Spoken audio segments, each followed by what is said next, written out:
Баршаңызға қайырлы күн. Бүгін сіздермен өте дәмді, ерекше ыстық тамақ фрикадельки сорпасын дайындайтын боламыз. Видеоны соңына дейін көріп, арнама тіркелмеген болсаңыз тіркеліп, лайк басып, комментарий бөліміне пікір қалдыруды ұмытпаңыз. Ең алдымен ыдысымызға қазанға май құйып, қыздырып, пияз бен сәбізді қуырамыз. Сәбізді үккіштен өткіземіз.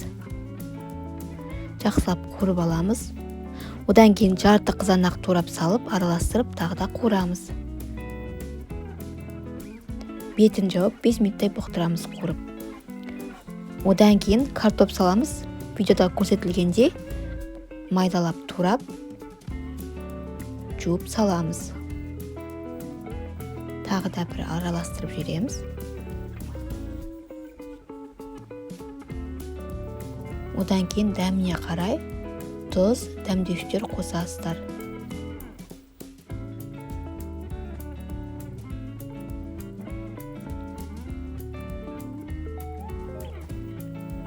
Араластырып, және үстіне енді салқын су құямыз. Шамамен 2-2,5 литр су құйдым. Қайнағанша қалдырамыз.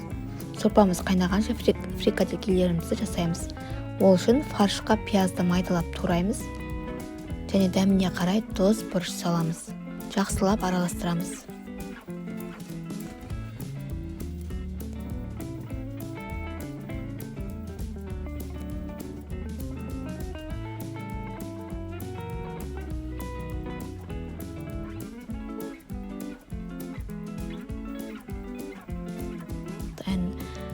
Фаршымыз дайын болды. Енді домалақта фрикадельки жасайтын боламыз. Домалақ пішінге келтіріп, әдемілеп, видеода көрсетілгенде жасап қоя береміз.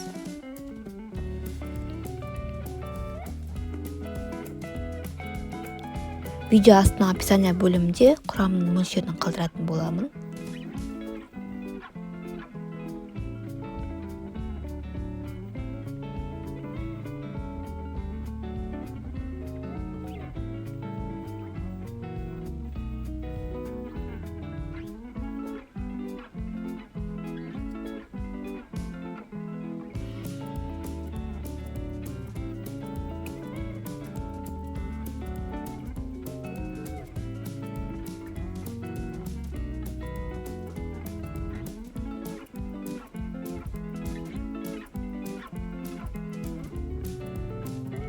Міне фрикаделькиіміз дайын болды. Сорпамыз да қайнап жатыр. Енді дайын болған фрикаделькилерімізді саламыз біртіндеп.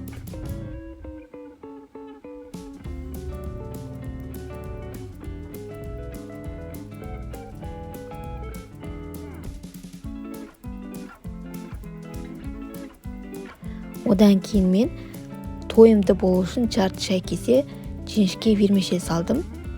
Майда. Оны өз қалауларыңыз, салмасаңыздар да, қоспасаңыздар да болады. Мен тойымды болу үшін қостым. Енді қақпағын жауып 30 минутқа қайнатамыз. Қайнаған уақытта бетіне көбік шығады, сол көбікті алып тастап отырыңыздар. Ұмытпай.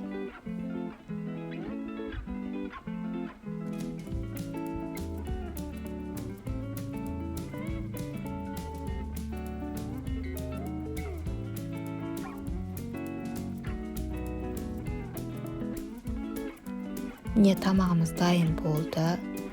Өте дәмді, ерекше ыстық тамақтардың бірі. Енді бетіне укроп сепсеңіздер болады. Әдемілеп. Яғни аскөк. Енді ыдысымызға саламыз. Өте дәмді, ерекше тамақ. Құрметті мен көрермендерім, алдағы уақытта шығатын түрлі рецептерді жіберіп алмас үшін менің каналыма тіркеліп, қоңырауша белгісін басып қойыңыз. Түсінбеген сұрақтарыңыз болса, комментарий бөліміне жазыңыздар, міндетті түрде жауап беремін. Назарларыңызға көптен көп рахмет.